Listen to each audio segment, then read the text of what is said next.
잘 오셨습니다. 축복하고 또 주님의 이름으로 환영합니다. 오늘부터 리딩 지저스 기반으로 설교를 시작합니다. 성경 전체를 이렇게 속도감 있게 훑기 때문에 집중하시고 함께 그 모든 여정에 동참하시는 은혜가 있기를 바랍니다. 오늘 창세기 말씀입니다. 창세기 1장 1절 말씀, 우리 예수님 믿는 사람이라면, 성경을 읽은 사람이라면 다들 아는 구절이라 생각을 합니다. 같이 앞에 보시면서 한번 외쳐보겠습니다. 창세기 1장 1절 태초에 시작. 태초에 하나님이 천지를 창조하시니라. 아멘. 믿으십니까? 믿으십니까? 이 말씀을 믿으시느냐, 또 이 말씀에 굴복하느냐, 굴복하지 않느냐에 따라서 그 삶은 완전히 달라집니다. 우리는 아무리 사소한 것이라도 거기에 존재하고 있고 거기에 위치하고 있으면 누군가가 어떤 목적을 위해, 또 어떤 목적을 위해 그곳에 두었다, 만들었다라고 일반적으로 생각을 합니다. 그런데 많은 사람들이 온 우주와 또한 특별히 우리 인간의 생명이 목적 없이 지어졌다, 그냥 지금 그렇게 되어졌다라고 주장합니다. 즉 아무런 주인도 없이 아무런 목적도 없이 그냥 존재하게 된 것이다 라고 말합니다. 그렇게 주장하기만 하면은 문제가 없는데, 그것이 지혜롭다고 말하고 태초에 하나님이 천지를 창조했습니다 라고 고백하는 자들을 어리석다고 핍박합니다. 아니, 어떻게 지금 계명천지한 시간에 그러한 말을 믿을 수 있느냐라고 위협합니다. 그리고 그것을 똑똑한 말이라고 생각합니다. 그런데 과연 그렇습니까? 나는 아무 목적 없이 그냥 여기에 있다. 나는 우주의 먼지로부터 아무 목적 없이 만들어졌고 아무 목적 없이 또 우주의 먼지로 흩어질 것이다. 그 선언이 그렇게 위로가 되고 그렇게 힘이 되고 그것을 가지고 인생을 붙들고 살아갈 수 있습니까? 이것은 마치 AI가 자신이 스스로 만들어진 로봇이라고 생각하는 것과 같습니다. 오늘 우리는 창세기 3장 말씀에 집중하려고 합니다. 인간 역사 중에 가장 참담하고 가장 슬프고 가장 외로운 날과 시간이 됩니다. 하지만 하나님께서 그것을 바꾸셔서 인간 역사 중에 가장 복된 날, 가장 희망찬 날, 가장 아름다운 날로 바꾸시는 역사가 나타납니다. 오늘 그 현장으로 함께 들어가기 원합니다. 하나님께서는 천지를 창조하셨습니다. 그 창조의 목적은 사람입니다. 그래서 온 우주를 만드시고 또 온 만물을 지으시고 생명체를 지으시고 마지막에 누구를 지으십니까? 사람을 만드십니다. 사람을 만드시고는 이 에덴 동산의 모든 열매는 마음대로 누리고 즐기지만 선악을 알게 하는 나무의 열매, 이후에는 줄여서 선악과라 하겠습니다. 이 선악과는 먹지 말라. 그것을 먹는 순간 너는 죽게 될 것이다 라고 경고를 하십니다. 창세기 2장 16절 17절은 이렇게 증거합니다. 같이 한번 읽어보겠습니다. 창세기 2장 16절 17절입니다. 시작. 여호와 하나님이 그 사람에게 명하여 이르시되 동산 각종 나무의 열매는 내가 임의로 먹되 선악을 알게 하는 나무의 열매는 먹지 말라. 내가 먹는 날에는 반드시 죽으리라 하시니라. 아멘. 어떤 이들은 이렇게 질문합니다. 하나님이 사랑이 많으시다고 한다면 왜 선과 악을 알게 하는 나무를 두셨고 거기에 나무의 열매를 만들어 두셨습니까? 또 더 나아가서 하나님은 아담과 하와가 이 열매를 먹을 것을 모르셨습니까? 라고 질문하기도 합니다. 제가 답변을 드리겠습니다. 하나님은 아셨습니다. 아담과 하와가 먹을 것을 아셨습니다. 그리고 아담과 하와가 자신을 배신할 것도 아셨습니다. 그것을 모르셨다면 전지하신 하나님이 아니 계시지요. 하지만 그럼에도 불구하고 우리 인간과의 진정한 사랑의 관계를 위해 그 선과 악을 알게 하는 열매를 두셨습니다. 관계를 맺는다는 것, 사랑을 한다는 것은 어찌 보면 이런 독점적인 권위를 누리게 하는 것입니다. 결혼 반지, 청년들 이제 결혼할 때 결혼 반지를 자랑합니다. 뽐냅니다. 하지만 결혼한 지 5년, 10년, 20년 지나면 어떻게 하고 싶습니까? 빼고 싶습니다. 아우 귀찮아, 아우 구속이야, 이렇게 느낍니다. 마찬가지입니다. 결혼 반지가 맹세인 동시에 나는 그 사람에게만 구속되겠다라고 하는 것인 것처럼, 이 사람도 사람을 사랑할 때 그렇게 징표를 두는 것처럼 하나님께서도 우리에게 그러한 구속의 징표를 두시고 그러한 독점적인 지위를 우리와 누리시기 원하신 것입니다. 한번 생각해 보십시오. 배신할 가능성이 없다, 저 사람이 나를 절대로 배신할 가능성이 없다라고 느껴진다면, 믿어진다면 그것은 사랑이 아닙니다. 종속의 관계가 됩니다. 하지만 사람은 언제든지 배신 가능성이 있기 때문에 사랑할 수 있는 것이고, 또 그렇기 때문에 신뢰라는 것이 가능한 것입니다. 이 말씀에 대해서 조금 더 깊이 살펴보도록 하겠습니다. 하나님께서 천지를 창조하실 때 목적을 인간에게 두셨고, 마치 신랑 신부가 결혼하면 정성껏 신혼집을 마련하듯이 우주를 지으시고 에덴 동산을 지으시고 거기에 사람을 두시고 심히 좋으셨다라고 말씀하십니다. 참 좋으셨습니다. 하나님이 우리를 지으시고 우리와 사랑의 관계, 독점적 관계를 누리게 되시는 것을 기뻐하시고 즐거워하셨던 것입니다. 그리고 사람도 그 가운데서 온전한 자유와 온전한 사랑을 누리며 아주 평안하게, 아주 평온하게 살아가고 있었습니다. 하지만 그때에 하나의 파문이 일어납니다.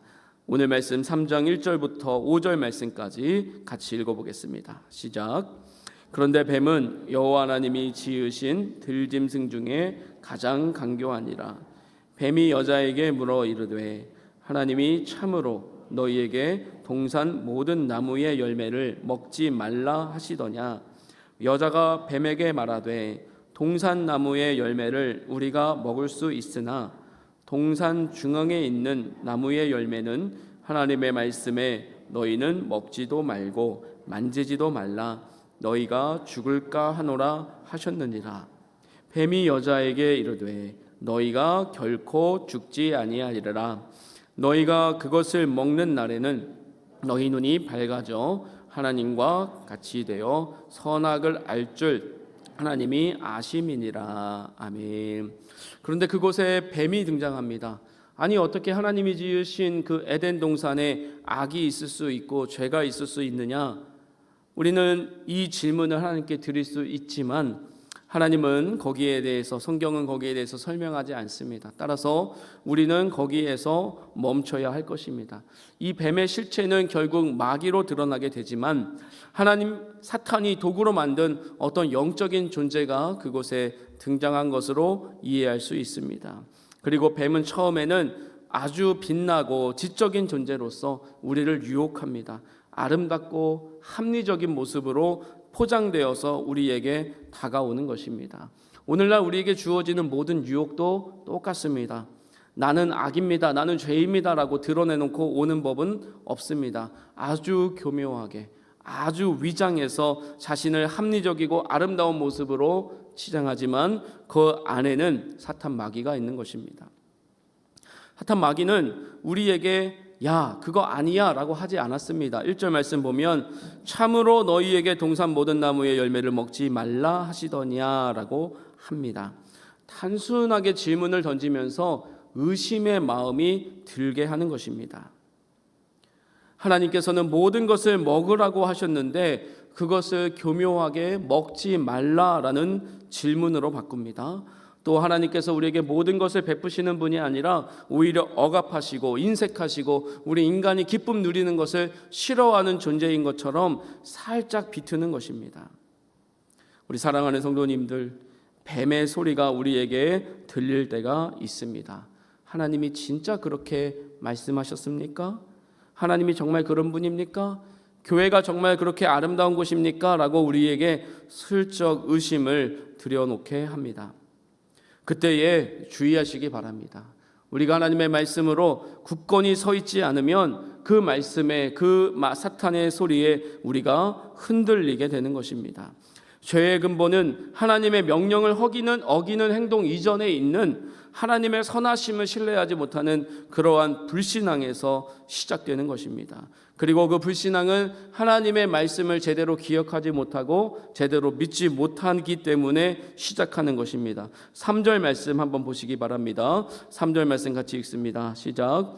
동산 중앙에 있는 나무의 열매는 하나님의 말씀에 너희는 먹지도 말고 만지지도 말라. 너희가 죽을까 하노라 하셨느니라. 아멘. 이는 심각한 왜곡입니다. 아까 읽으셨듯이 창세기 2장에서 무엇라고 말했습니까? 하나님께서는 먹지 말아라, 먹으면 죽으리라 하였습니다. 하지만 여자는 어떻게 기억하고 있습니까? 먹지도 말고 만지지도 말라, 그리고 죽을까 하노라 라고 말합니다. 이것은 하나님의 말씀과 성품에 대한 심각한 왜곡입니다. 하나님의 사랑을 의심하는 것입니다. 그리고 하나님이 인간에게 주신 삶의 구조와 틀을 의심하게 되는 것입니다. 특별히 4절 말씀, 뱀은 속입니다. 너희가 결코 죽지 아니하리라. 하나님의 말씀에 대한 신뢰가 흔들리고 또한 그것이 희미할 때 사탄이 치고 들어옵니다. 아니야, 그 말씀은 틀렸어. 너는 결코 죽지 않아 라는 말입니다. 이것은 하나님의 말씀을 절대적인 진리에서 하나의 의견으로 격화시키고 인간이 하나님의 말씀을 선별하고 구별하고 판단할 수 있는 심판관이 된다라는 유혹을 주는 것입니다. 우리는 생각합니다. 아니 그래도 아담과 하와는 하나님을 직접 같이 동행하지 않았느냐, 그리고 하나님의 말씀을 듣지 않았느냐, 하나님을 보지 않았느냐, 하나님이 그렇게 얘기하신 것을 기억하는데 왜 이렇게 말을 하고 있을까라는 생각을 합니다. 왜 죽는다는 명령을 몰랐을까라고 생각을 합니다. 그런데 사랑하는 성도님들, 이 질문은 사실 우리에게 똑같이 적용됩니다. 오늘날 성경 말씀 보면 무엇이라고 증거합니까? 예수님을 믿으라. 그렇지 않으면 몸과 영혼을 지옥에서 멸하실 수 있는 하나님의 심판을 받게 될 것이다. 즉 천국과 지옥의 권세가 하나님께 있는데 예수님을 믿는 자는 천국, 예수님을 믿지 않는 자는 지옥에 간다라고 아주 명료하게 말할 수 있을 것입니다. 그런데 사람들은 이것을 보고 무엇라고 합니까? 에이, 그게 무슨 말이야? 지옥에 가겠어? 라고 합니다.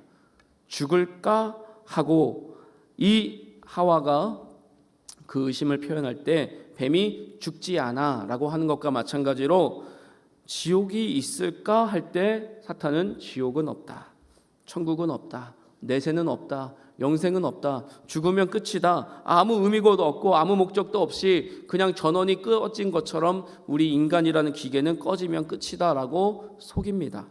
뱀이 속이는 소리는 지금도 똑같다라는 것입니다. 특별히 이 아담과 하와는 지금 이 말씀을, 이 유혹을 받는 순간에 죽음을 경험해 봤습니까? 경험해 보지 못했습니까? 경험해 보지 못했습니다. 어떤 피조물도 그 안에서 죽음을 아직 경험하지 못했습니다. 그러니 아담과 하와에게 죽음이라는 것이 이 의미가 없는 것처럼 느껴지고 또는 별다른 현실감이 없는 것은 우리에게 천국과 지옥이 별 현실감이 없게 느껴지고 별 의미가 없어지는 것과 별다를 바 없다라는 것입니다. 그러면 아담과 하와는 어떻게 해야 했습니까? 하나님의 말씀을 신뢰해서 그것을 먹으면 죽는다라는 것을 마음에 받아들이고 그 말씀대로 살아야 했겠습니까? 아니면은 이 사탄의 속임수에 넘어가서 죽지 않겠지 하고 먹어야 하겠습니까? 마찬가지입니다. 우리 사랑하는 성도님들, 지옥과 천국이 있겠어? 내세가 있겠어? 라고 할 때 사탄은 아니야, 결코 그런 것은 없어 라고 말합니다. 그리고 더 나아가서 무엇라고 증거합니까? 5절 말씀, 너희가 그것을 먹는 날에는 너희가 눈이 밝아져서 하나님과 같이 될 것이다 라고 말합니다. 즉 하나님의 말씀을 신뢰하지 말고 너가 하나님같이 되어라. 그리고 하나님은 너가 하나님같이 되는 것을 질투하기에, 싫어하기에, 너의 행복을 바라지 않기에 그렇게 하는 것이다 라고 속이고 있는 것입니다. 오히려 눈이 밝아질 것이다. 하나님과 같이 될 것이다. 선과 악을 볼 수 있게 될 것이다. 피조물의 위치를 벗어나서 스스로 입법자가 돼서 스스로 하나님이 될 것이다 라고 말하고 있는 것입니다. 우리 사랑하는 성도님들, 이러한 의심의 도전이 오늘날 우리에게 여전히 존재한다는 사실 믿으시기 바랍니다. 특별히 계속해서 말씀드린 것처럼 천국과 지옥이 어디 있느냐, 죽음이 어디 있느냐라고 하는 이 사탄의 속임수와 똑같은 속임수에 넘어가지 마시기 바랍니다. 하나님의 말씀을 기준으로 삼을 것이냐, 하나님의 말씀을 기준으로 삼지 않을 것이냐, 그 둘 중에 하나를 선택해야 됩니다. 하나님의 말씀을 선택하고 의심하지 마시고 하나님의 말씀을 바르게 분별하셔서 하나님의 말씀대로 살아가는 은혜가 있기를 간절히 바랍니다. 그렇지 않으면 우리는 나도 모르게 하나님의 위치에 서서 판단하게 되고 그것이 지옥으로 향하는 길이 될지도 모르는 일입니다. 이 말이 들어오는 순간 모든 것이 달라지게 됩니다. 6절부터 8절 말씀 같이 읽겠습니다. 여자가 그 나무를 본즉 먹음직도 하고 보암직도 하고 지혜롭게 할 만큼 탐스럽기도 한 나무인지라. 여자가 그 열매를 따먹고 자기와 함께 있는 남편에게도 주매 그도 먹은지라.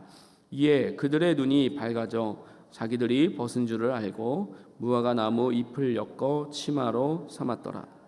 그들이 그날 바람이 불 때 동산에 거니시는 여호와 하나님의 소리를 듣고 아담과 그의 아내가 여호와 하나님의 낯을 피하여 동산나무 사이에 숨은지라. 아멘. 그 말이 들어오는 순간, 의심이 들어오는 순간 모든 것이 달라졌고 하나님을 배신하는 선택을 하기로 결심합니다. 마치 막 결혼한 부부 중 한 사람에게 은밀하게 연락이 옵니다. 당신 결혼 잘못했습니다. 그 사람에게는 다른 여자가 있었습니다. 그 사람에게는 다른 남자가 있었습니다. 사실은 자녀를 숨겨놓고 있습니다 라고 하는 그러한 소식이 들어왔다고 한번 해봅시다. 그러면 어떻게 됩니까? 그 나의 배우자가 사랑으로 고백했던 모든 말들이 다 의심으로 느껴지고 다 나를 싫어하고 나를 기만하는 것으로 느껴지지 않았겠습니까? 마치 아담과 하와가 똑같은 상황에 있습니다. 이 나무는 사실은 거기 계속 있었습니다. 자리를 이동한 것도 아니었고 그 열매가 특별히 더 아름다워지고 풍성해진 것도 아니었습니다. 하지만 그 말을 듣고 그 의심이 들어오는 순간 그것이 특별히 아름다워 보입니다. 다른 어떤 동산의 나무의 열매들보다도 하나님께서 저 아름다워 보이고 저 탐스러워 보이고 저 보암직스러운 저 열매를 내게 먹지 못하게 했구나라는 그러한 분노가 생겨나는 것입니다. 그리고 그것을 따서 먹습니다. 그리고 함께 있던 남편 아담에게도 주어 먹게 합니다.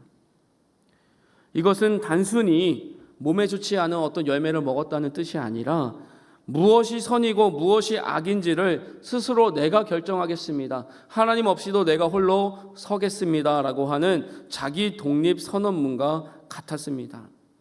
즉 나의 행복과 나의 삶은 내 기준에 따라서 내가 선이 무엇인지 악이 무엇인지 선택해서 살아가겠습니다 라고 하나님께 배신의 기치를 올린 것과 같습니다.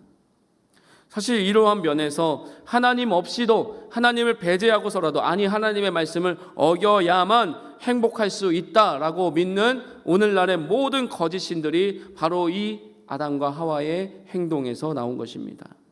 이것이 모든 죄의 뿌리입니다. 하나님의 기준이 아닌 다른 나의 기준으로 내가 삶은 어떤 기준 틀을 가지고 내가 삶을 꾸려나가야 그 삶이 더 복되고 아름답다는 것입니다. 오늘날 현대인들에게는 어떤 기준이 있습니까? 어떤 신이 있습니까? 가장 먼저 돈입니다. 돈이 많으면 행복하다. 이것은 정말 뿌리 깊게 사로잡힌 또한 그 미신이기 때문에 우상이기 때문에 참 쫓아내기가 어렵습니다. 또 무엇이 있습니까? 자녀들, 또 사랑, 또 경력, 심지어 건강, 여러 가지 등등 그 모든 것이 하나님보다 위에 있고 그것이 충족돼야 그 다음에 하나님을 섬길 수 있다. 그리고 그것이 충족돼야 행복할 수 있다라고 하는 그 믿음이 들어오는 순간 그 모든 것들이 우리에게 선악과로 작용하여서 우리를 지배하고 우리를 하나님의 통치가 아닌 죄의 지배에 놓이게 한다라는 것입니다. 우리 사랑하는 성도님들, 여기서 잠깐 의문이 들 수 있습니다. 뱀이 아까 무엇라고 속였습니까? 속인다고 말했습니까? 제가 너희가 죽지 않을 것이다. 그리고 또 뭐였습니까? 눈이 밝을 것이다. 그런데 먹었을 때 정말 어떻습니까? 죽었습니까? 안 죽었습니까? 죽지 않았습니다. 눈이 밝아졌습니까? 안 밝아졌습니까? 밝아졌습니다. 그러면 뱀의 말이 맞은 것입니까? 틀린 것입니까? 네, 답이 엇갈리고 있습니다. 뱀이 말에 맞고 하나님의 말이 틀린 것입니까? 아닙니다. 이것이 바로 사탄이 우리를 속이는 그 고도의 속임수입니다. 하나님은 모든 진리를 말씀하신다면 사탄은 많은 진리 가운데 조금의 거짓을 속여서 우리를 완전히 넘어가게 하는 것입니다. 한번 생각해 보십시오. 나무에서 꺾인 가지, 어항을 떠난 물고기 잠시 살아있지만 그것은 죽은 것과 마찬가지입니다. 하나님과의 관계가 끊어진 것, 하나님과의 통치 관계를 벗어나서 살아가는 것, 그것이야말로 성경이 말하는 진정한 죽음이라는 의미입니다. 하나님처럼 살아갈 수 있다라고 믿는 그 순간 하나님과 분리되게 되고 하나님과 단절되게 되는 것, 그것이야말로 성경이 말하는 죽음인 것입니다. 이 죽음에 대해서는 이후에 조금 더 다루겠습니다만은 그들의 눈은 정말로 어떻게 됐습니까? 밝아졌습니다. 그들은 선과 악을 어찌 보면 구별할 수 있게 되었습니다. 하지만 그들이 보게 된 것은 무엇입니까? 선을 보게 되었습니까? 악을 보게 되었습니까? 악을 보게 되었습니다.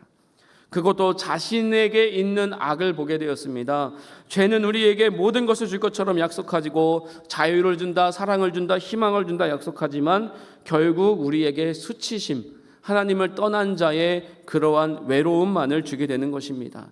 자기들이 벌거벗은 줄, 자기들이 악한 존재임을 보게 된 것, 그것이 그들의 실체였습니다. 자신들의 비참한 벌거벗음과 수치를 보는 것, 이제 도덕적인 자율성은 얻었을지 모르겠지만 그 대가로서 내가 그렇게 살아갈 수 없는 존재다라는 것을 철저하게 깨닫고 자신을 부인할 지경에 이르게 되는 것이, 그것이 바로 그들에게 주어진 눈 밝음의 결과인 것입니다.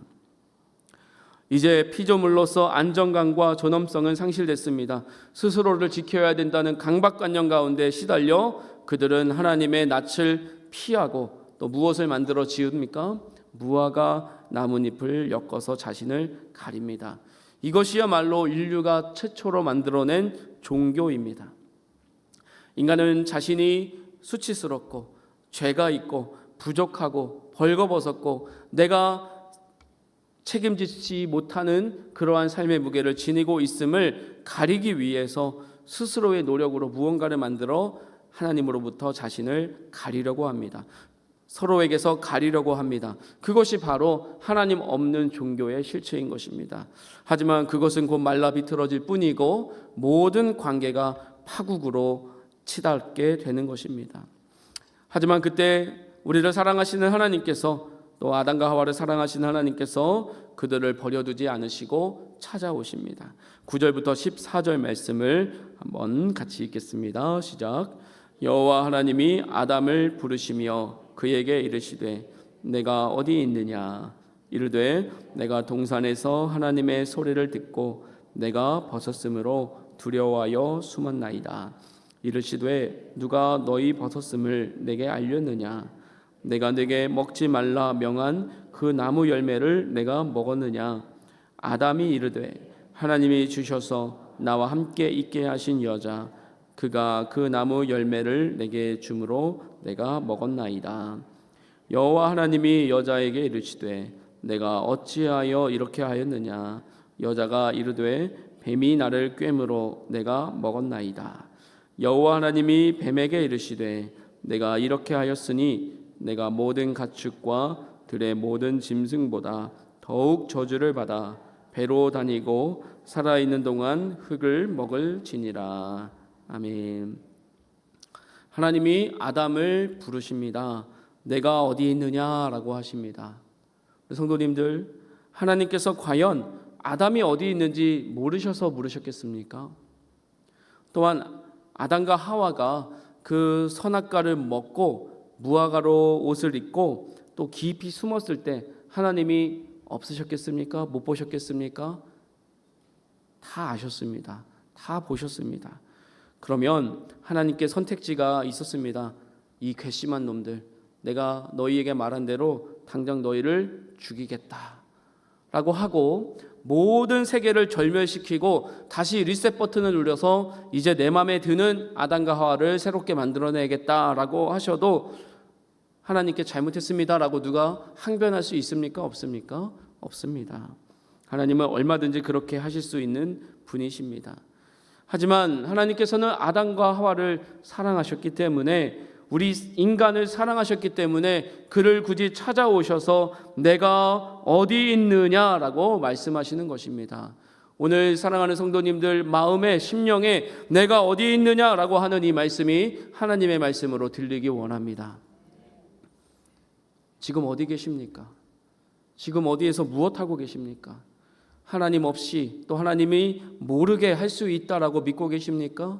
그렇지 않습니다. 하나님은 우리를 불쌍히 여기시고 긍휼히 여기셔서 참으시고 인내하시고 돌아오시기를 기다리시는 것뿐입니다. 지금 하나님께서 어디 있느냐라고 물으실 때에 솔직하게 진실하게 주님 앞에 나아가시기를 간절히 부탁드립니다. 그러할 때에 회개의 가능성이 있습니다. 소생의 기미가 보입니다. 다시 한번 회복될 것들이 나타나는 것입니다. 우리가 먼저 하나님을 찾는 것이 아니라 하나님이 우리를 먼저 찾으십니다. 지금 여기 계신 모든 분들 하나님이 찾으시는 자리에 나온 것입니다. 내가 어디 있느냐라고 하나님이 부르시는 이 말씀에 진심으로 반응하시기 원합니다. 그럼에도 불구하고 이 아담은 그 깨진 관계 가운데 나오는 깨진 언어밖에 말하지 못하고 있습니다. 죄는 하나님과 인간의 관계를 근본적으로 왜곡시켰고, 죄는 모든 관계를 단절시키고 소외시켰습니다. 그때에 사람은 무엇합니까? 탓을 합니다. 불순종하고 신뢰하지 못한 결과로 우리 인간들은 어떻게 합니까? 탓합니다. 내가 지금 여기 있는 것 누구누구 때문입니다. 내가 지금 이러고 있는 것 우리 부모님 때문입니다. 나의 배우자 때문입니다. 나의 자녀 때문입니다. 누구누구 때문입니다 라고 우리가 강하게 항변하고 싶은 것, 그것이 바로 죄악된 마음이라는 것입니다. 그 마음이 결국은 누구를 향합니까? 아담은 표면적으로 아내를 비난하고 있지만 그 아내는 어떤 아내입니까? 하나님이 주신 아내입니다. 결국 이 표현을 통해서 하나님을 원망하고 있는 것입니다. 하나님이 이 아내만 주지 않았다면, 이 여자를 만들지만 않았으면 나는 죄를 짓지 않았을 것이다. 나는 괜찮았을 것이다. 그 하나님이 이 하와를 만들어 처음 줬을 때는 내 살 중에 살이요 내 뼈 중에 뼈요 내가 참 사랑하는 자라고 고백했던 그 여인을 이렇게 배신하고 이렇게 비난하고 있는 것입니다. 또한 하와는 어떻게 합니까? 하와 역시 뱀이 나를 꿰었기 때문에 먹었습니다 라고 말합니다. 하나님이 그 뱀 지으지 않았습니까? 하나님이 뱀 안 만들었으면 나 죄 안 저질렀습니다 라고 또 항변하고 있는 것입니다. 죄인은 본능적으로 자신의 잘못을 인정하기보다는 타인을 비난하고 비판함으로써 자기는 옳다라고 생각을 하려고 합니다. 이것이 바로 거짓된 의입니다. 예수님을 통과하지 않은 의입니다. 이 이야기 우리는 많이 듣습니다. 우리 애는 착한데 친구를 잘못 만나서, 우리 애는 참 괜찮은 애인데 친구들이 꼬여서 그렇게 됐습니다. 그런데 내 자녀를 다른 친구는 또 뭐라고 합니까? 나는 괜찮은데 걔 때문에 그랬어요 라고 말하는 것이 우리 인간의 모습입니다. 이 탓하는 것 때문에 모든 가정 불화와 사회 갈등과 모든 차별 등이 일어나고 있습니다. 우리 사랑하는 성도님들, 교회 안에서는 탓하지 마시기 바랍니다. 누구누구 때문입니다 라고 말하는 것보다 정말 없어 보이는 일은 없습니다. 누구 때문일지라도 내가 거기서 끝내면 끝나는 것입니다. 내가 그 문제를 문제로 삼지 않으면 나에게서 모든 것이 해결되는 것입니다. 우리 사랑하는 성도님들, 화평하게 하는 자들로 삼기 위해서는, 화평하는 자들이 되기 위해서는 힘이 있어야 된다고 저는 계속해서 말씀드리고 있습니다. 하나님께서 힘이 있으셨기 때문에, 그 능력이 있으셨기 때문에 이 탓을 끊으십니다. 예수님을 통해 끊으십니다. 우리 사랑하는 성도님들, 탓을 끊으시기를 주님의 이름으로 축복합니다. 부모님의 탓, 가문의 탓, 배우자의 탓, 가정의 탓, 뭐 누구누구 탓할 거 없습니다. 나로 끝내면 됩니다. 내가 다 짊어지겠다. 예수님이 짊어져서 화평을 이루신 것처럼 내가 그것을 다 짊어지고 화평을 이루어 내겠습니다 라고 고백하는 순간 그 문제가 거기에서 끝나는 은혜가 있을 줄로 믿습니다. 하지만 그 죄로 인하여서 모든 관계가 끊어지기는 합니다. 제가 평화에 대해서 설명할 때 하나님과 화목하고 또 자기 자신과 화해하고 이웃과 자연과 평화를 누리는 것이 이 화평입니다 라고 말씀드렸습니다. 아담과 하와는 이제 하나님의 낯을 피하여 나무에 숨습니다. 하나님과의 화해가, 하나님과의 화목이 깨진 것입니다. 또 내가 벗었으므로 두렵습니다. 자기 자신과의 화해가 깨진 것입니다. 내가 나를 받아들일 수가 없고 수치심과 자기 혐오, 불안 때문에 내가 나를 도저히 받아들일 수 없어서 잠을 이루지 못하고 또 우울증에 빠지는 것입니다. 자신을 있는 그대로 용납하지 못하는 것, 이것이 죄로 인한 단절입니다. 또 그 다음에 이웃과의 단절은 어떻게 이루어집니까? 사랑하는 연합이었던 부부관계가 비난과 정죄하며 탓하는 관계로 끊어지게 됩니다. 또한 자연과도 어떻게 단절이 됩니까? 땅이 저주를 받고 가시덤불을 냅니다. 열심히 노력해야만 겨우 먹고 살 수 있게 해주는 것입니다.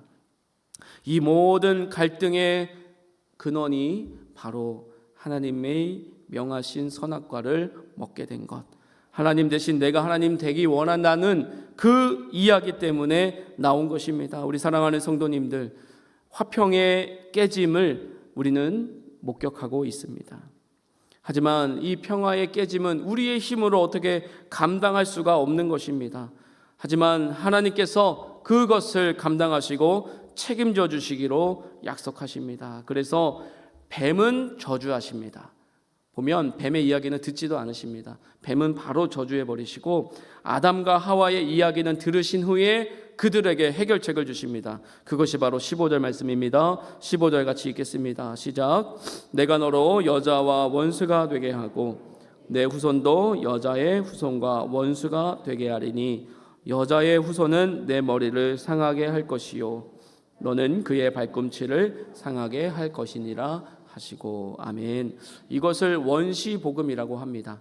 성경에 나오는 가장 기초적인 복음의 형태가 바로 이것이다라는 것입니다. 여자의 후손이라는 단어가 참 신기합니다. 왜냐하면 가부장적인 시대이기 때문에 또 그 기록을 남기기 때문에 남자의 후손으로 오는 것이 당연한데 언제나 씨는 남자의 것으로 여겨졌지만 성경은 독특하게도 여자의 후손으로 온다라고 말하는 것입니다. 이것은 우리 성도님들 다 아시다시피 누구를 나타내고 있는 것입니까?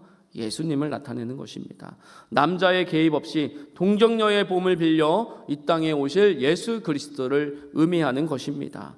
남자의 식, 즉 죄인 아담의 혈통을 따르지 않고 죄 없는 구원자로 오실 예수님을 미리 보여주시는 것입니다. 우리의 실수와 죄에도 불구하고 하나님께서는 자신이 인간의 혈통과 노력으로 되는 것이 아니라 하나님의 능력으로 되는 그 놀라운 구원의 방법을 열어주시는 것입니다. 그리고 그 말씀은 아주 아름답게도 21절 말씀을 통하여 이루어집니다. 21절 말씀 같이 읽겠습니다. 시작. 여호와 하나님이 아담과 그의 아내를 위하여 가죽옷을 지어 입히시니라. 아멘. 하나님은 에덴에서 이 아담과 하와를 쫓아내셔야만 했습니다. 하지만 놀랍게도 그들을 위하여 가죽옷을 지어 입히시는 일을 하십니다. 그들이 스스로 만든 무화과 나무 잎은 금방 말라 비틀어졌습니다. 우리가 우리의 힘으로 만든 의로움과 괜찮은 사람인 척하는 그러한 가면은 금방 벗겨지고 맙니다. 하지만 하나님께서 친히 가죽옷을 지어서 종교가 아닌 생명으로 우리를 입혀주신 것입니다. 생각해 보십시오. 가죽옷을 만들기 위해서는 무엇이 필요합니까? 짐승이 필요합니다. 그 짐승이 반드시 어떻게 되어야 합니까? 죽어야 합니다. 피 흘림이 있어야 합니다. 아까 하나님이 말씀하신 것처럼 정령 죽으리라고 한 그 죽음이 하나님께서는 아담과 하와에게 돌리신 것이 아니라 이 죄 없는 짐승을 죽임으로써 그 죽음의 형벌을 대신하게 하시고 죄인인 아담과 하와의 부끄러움을 가려준 가죽옷을 만들게 하신 것입니다. 이것은 장차 오실 예수 그리스도의 역할과 십자가를 보여주는 것입니다. 예수님은 십자가에서 어떻게 되십니까? 온몸이 발가 벗겨지십니다. 왜? 우리에게 그 옷을 입혀주시기 위해. 예수님은 십자가에서 찢기시고 죽이십니다. 왜? 우리에게 그 생명을 주시기 위해. 15절의 예언대로 뱀은 예수님의 발꿈치를 상하게 했습니다. 십자가는 죽음입니다. 아마 사탄은 자기가 이겼다고 환호성을 질렀을 것입니다. 하지만 그 죽음이 다시 뱀의 머리를 박살내는 결정타가 되어서 우리 모든 인류에게 영원한 죽음의 형벌을 제하게 하는 예수님의 놀라운 은혜가 되신 줄로 믿으시기 바랍니다. 우리 사랑하는 평화교회 성도님들, 오늘 우리는 모두 죄로 인해서 하나님과 멀어졌던 존재, 하나님을 배신한 존재들임을 기억하시기 바랍니다. 그리고 스스로 무화과 나무 잎을 엮으면서 나는 괜찮아, 나는 문제없어 라고 하며 하나님을 피해 멀리 숨고 자기 혐오와 자기 부정에 빠져 있던 자들이 바로 우리입니다. 그런 우리에게 주님 찾아오셔서 내가 어디 있느냐 물으십니다. 오늘 하나님께서 우리를 진단하시는 이 영적 질문에 정직하게 답하시기 원합니다. 주님, 나는 여기 있습니다. 그래, 어디에 있든지 괜찮다. 내가 예수를 보내서 너를 살릴 것이고 예수의 죽음으로 너를 대신할 것이고 예수의 옷으로 너를 대신할 것이다 라고 말씀하시는 그 하나님의 은혜를 붙잡는 우리 모든 성도님들 되시기를 축복합니다. 이번 한 주간 나의 부끄러움을 가리려 애쓰지 마시고 그 자리로 나가십시오. 하나님이 입혀주시는 예수 그리스도의 의를 의지하시고 그 사랑 가운데 하나님과 화목하고 나와 화해하고 이웃과 자연에게 평화를 선포하는 화평하게 하는 자들 되시기를 주님의 이름으로 축복합니다.